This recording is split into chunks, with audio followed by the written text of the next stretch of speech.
Bonjour, je suis Lisa Michès, je suis professeure à l'Université d'Aix-Marseille et au CINAM. Diplômée de l'INSA de Lyon en génie physique des matériaux, j'ai ensuite effectué un an d'échange Erasmus à l'Université de Leeds en Angleterre. Et c'est là que j'ai découvert le domaine de la spintronique en réalisant une thèse sur la fabrication et l'étude de multicouches magnétiques. J'ai ensuite effectué 3 ans de postdoc, toujours en Angleterre. J'ai été recrutée en 2005 par l'Université d'Aix-Marseille en tant que maître de conférence et je suis professeur depuis 2022. Je partage mon activité de recherche entre l'école d'ingénieurs Polytech et le CINAM où je mène une activité sur la croissance de couches magnétiques et leur intégration dans des hétérostructures pour la spintronique.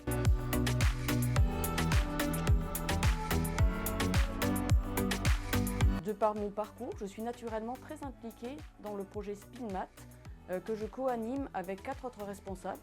Notre objectif principal est de structurer la communauté française autour de la croissance de matériaux pour la spintronique. Et cela se fait en pratique par le partage de connaissances et de savoir-faire et aussi par la formation des jeunes. Notre second objectif est de proposer des solutions matériaux de rupture pour alimenter les autres projets du PEPR.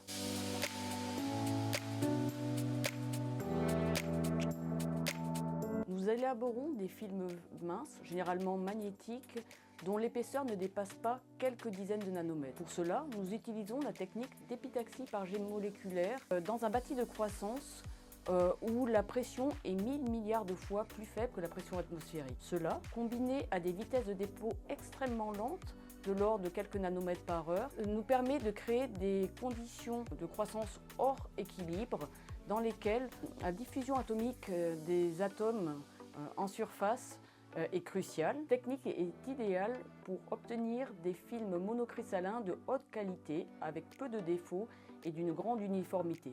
La diffraction de surface d'un faisceau d'électrons rapide nous permet de contrôler in situ et in operando la croissance de nos films. L'objectif est de faire croître la phase souhaitée dans l'orientation cristalline désirée avec le moins de défauts possible et éventuellement l'associer avec d'autres matériaux sans pour autant en dénaturer les propriétés. Pour y parvenir, nous pouvons jouer sur le choix du substrat, sur le dépôt de couches de nucléation et sur les paramètres de croissance tels que la vitesse de dépôt et les températures de dépôt et de recueil post-croissance.